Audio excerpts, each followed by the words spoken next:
ಆತ್ಮೀಯ ವಿದ್ಯಾರ್ಥಿಗಳೇ, ಆನ್ಲೈನ್ ತರಗತಿಗೆ ಸ್ವಾಗತ. ಇಂದಿನ ವಿಷಯ ಹಲ್ಮಿಡಿ ಶಾಸನ. ಕನ್ನಡ ಸಾಹಿತ್ಯದ ಪುರಾತನ ಬರಹಗಳಲ್ಲಿ ಹಲ್ಮಿಡಿ ಶಾಸನ ಪ್ರಥಮವಾದದ್ದು ಎಂದೇ ಭಾವಿಸಬಹುದು. ಕ್ರಿಸ್ತಶಕ 450ರಲ್ಲಿ ರಚನೆಯಾಗಿದೆ ಎಂದು ಊಹಿಸಲ್ಪಟ್ಟಿರತಕ್ಕಂಥ ಈ ಶಾಸನ ಇದುವರೆಗೆ ಲಭ್ಯವಿರುವ ಕನ್ನಡ ಬರಹಗಳಲ್ಲಿ ಪುರಾತನವಾದ ಶಾಸನ ಎಂದೇ ಬಿಂಬಿತವಾಗಿದೆ. 1936ರಲ್ಲಿ ಎಚ್ ಕೃಷ್ಣರವರು ಮೊದಲ ಬಾರಿಗೆ ಈ ಶಾಸನವನ್ನು ಓದಿ ಪ್ರಕಟಿಸುವುದರ ಮುಖಾಂತರ ಹಲ್ಮಿಡಿ ಶಾಸನವನ್ನು ಮುಖ್ಯ ನೆಲೆಗೆ ತರ್ತಕ್ಕಂಥ ಪ್ರಯತ್ನವನ್ನು ಅವರು ಮಾಡಿದರು. ಹಲ್ಮಿಡಿ ಶಾಸನ ಇದು ಕೇವಲ 16 ಸಾಲುಗಳನ್ನು ಒಳಗೊಂಡಿರ್ತಕ್ಕಂಥ ಸಂಸ್ಕೃತ ಭೂಯಿಷ್ಠವಾಗಿರ್ತಕ್ಕಂಥ ಬೆರಳೆಣಿಕೆಯ ಕನ್ನಡ ಪದಗಳನ್ನು ಒಳಗೊಂಡಿರ್ತಕ್ಕಂಥ ಶಾಸನ ಎಂದರೆ ತಪ್ಪಾಗಲಾರದು. ಏಕೆಂದರೆ ಪ್ರಾಚೀನ ಕಾಲದಲ್ಲಿ ಕನ್ನಡ ಭಾಷೆಯ ಮೇಲೆ ಸಂಸ್ಕೃತದ ಪ್ರಭಾವ ಅಗಾಧವಾಗಿರ್ತಕ್ಕಂಥದ್ದನ್ನು ಈ ಶಾಸನದ ಮುಖಾಂತರ ನಾವು ಅರಿತುಕೊಳ್ಳಬಹುದಾಗಿದೆ. ಕನ್ನಡದಲ್ಲಿ ದೊರೆತ ಮೊದಲ ಶಾಸನ ಎಂಬ ಕಾರಣಕ್ಕಾಗಿ ಮತ್ತು ಅದು ಒಳಗೊಂಡಿರುವ ಸಾಮಾಜಿಕ ಸಾಂಸ್ಕೃತಿಕ ಸಂಗತಿಗಳಿಗಾಗಿ ಯುದ್ಧದಲ್ಲಿ ಹೋರಾಡಿದ ವೀರನ ಖಡ್ಗವನ್ನು ತೊಳೆದು ಅವನನ್ನು ಗೌರವಿಸುವ ಪದ್ಧತಿ ಇದ್ದ ಮುಖ್ಯ ಸಂಗತಿ ಈ ಶಾಸನದಿಂದ ತಿಳಿದು ಬರುತ್ತದೆ. ಮುಖ್ಯವಾಗಿ ಇದು ಕದಂಬರು ಮತ್ತು ಪಲ್ಲವರ ನಡುವೆ ನಡೆದಿದ್ದಿರಬೇಕೆಂದು ತಿಳಿಸ್ತಕ್ಕಂಥ ಶಾಸನ ಇದಾಗಿದೆ. ಹಾಗಾಗಿ ಈ ಶಾಸನ ಕನ್ನಡ ಸಾಹಿತ್ಯದ ಪ್ರಾಚೀನತೆಯನ್ನು ಕ್ರಿಸ್ತಶಕ 450ಕ್ಕೆ ಕೊಂಡೊಯ್ತಕ್ಕಂಥ ಒಂದು ಆಧಾರ ಅಥವಾ ಆಕರವಾಗಿ ನಮಗೆ ಲಭ್ಯವಾಗಿದೆ.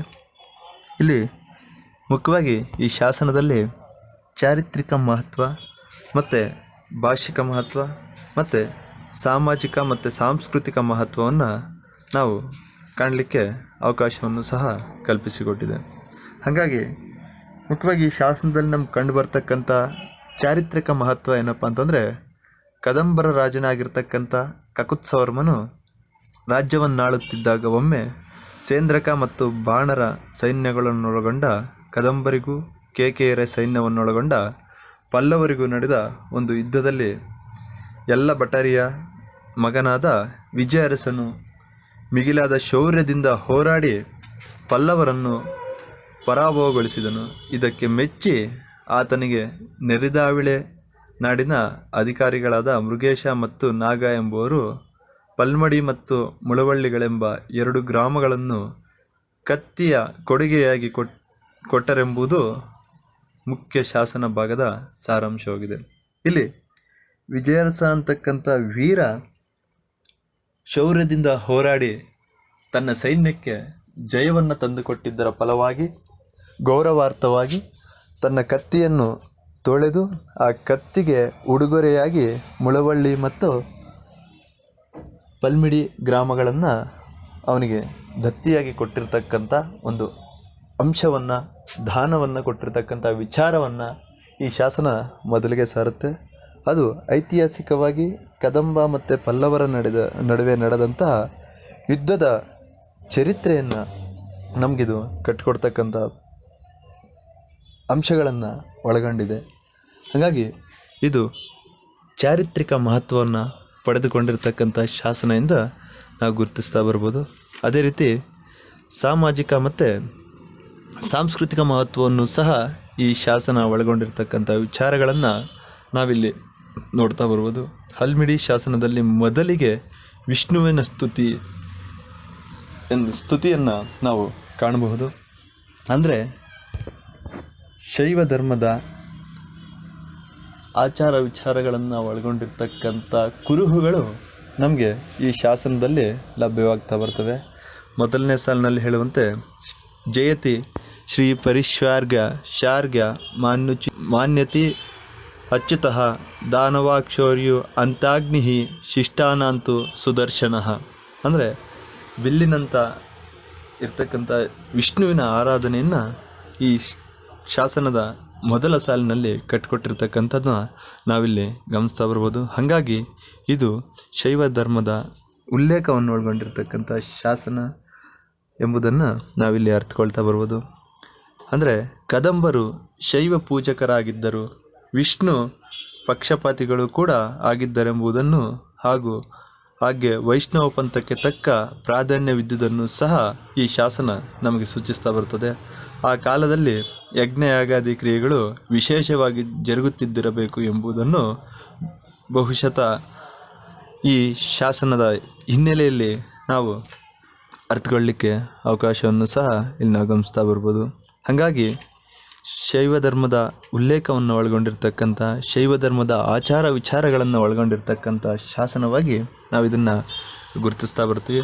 ಅದೇ ರೀತಿ ಹಲ್ಮಿಡಿ ಶಾಸನದ ಭಾಷಿಕ ಮಹತ್ವ, ಈಗಾಗಲೇ ನಾವು ಚಾರಿತ್ರಿಕ ಮಹತ್ವವನ್ನು ನೋಡಿದ್ದೀವಿ, ಅಲ್ಲಿರ್ತಕ್ಕಂಥ ಸಾಮಾಜಿಕ ಮತ್ತು ಸಾಂಸ್ಕೃತಿಕ ವಿಚಾರಗಳನ್ನು ನಾವು ಗಮನಿಸ್ತಾ ಬರ್ತೀವಿ.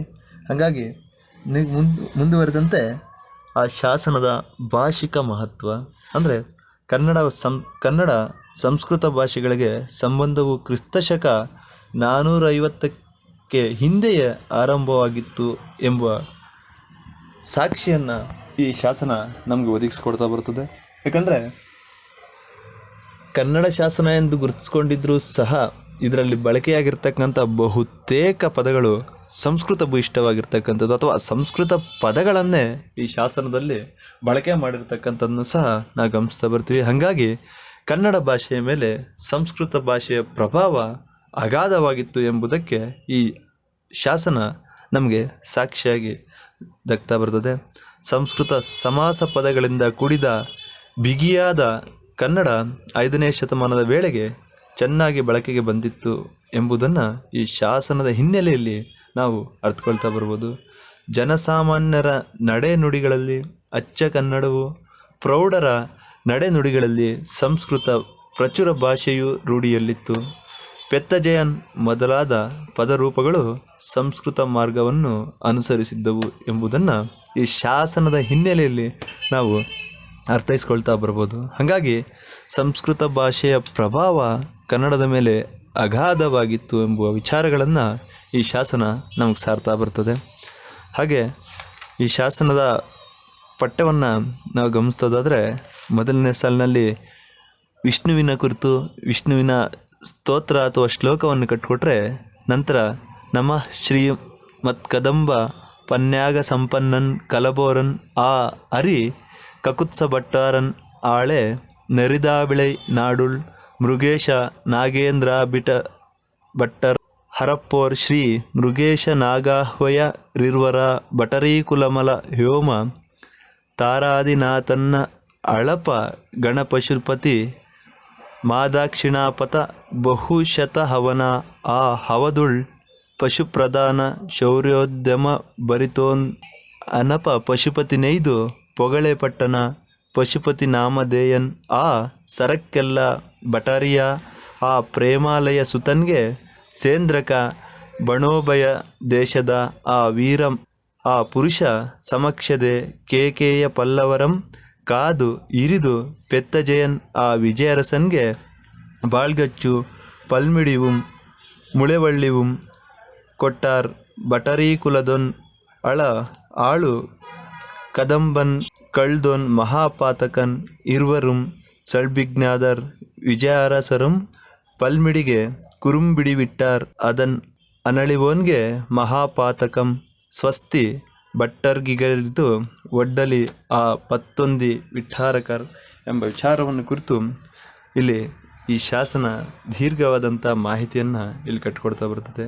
ಇಲ್ಲಿ ಪೆತ್ತಜೆಯನ್ ಮತ್ತು ವಿಜಯರಸನ್ಗೆ ಬಾಳ್ಗಚ್ಚಾಗಿ ಅವನ ಶೌರ್ಯಕ್ಕೆ ಮೆಚ್ಚಿ ಅವನ ಕತ್ತಿಯನ್ನು ತೊಳೆದು ಪಲ್ಮಿಡಿ ಮತ್ತು ಮುಳುವಳ್ಳಿಯನ್ನು ದಾನವಾಗಿ ಕೊಟ್ಟಿರ್ತಕ್ಕಂಥ ವಿಚಾರವನ್ನು ಸಹ ಈ ಶಾಸನ ಒಳಗೊಳ್ತಾ ಬರ್ತದೆ. ಹಾಗಾಗಿ ಇದು ಪೂರ್ವದ ಹಳಗನ್ನಡಕ್ಕೆ ಸೇರಿರ್ತಕ್ಕಂಥ ಶಾಸನ ಎಂಬುದನ್ನು ಭಾಷಿಕ ಹಿನ್ನೆಲೆಯಲ್ಲಿ ನಾವು ಅರ್ಥಕೊಳ್ಳಿಕ್ಕೆ ಸಹಕಾರಿಯಾಗಿರ್ತಕ್ಕಂಥ ವಿಚಾರವನ್ನು ನಾವಿಲ್ಲಿ ಗಮನಿಸಬಹುದು.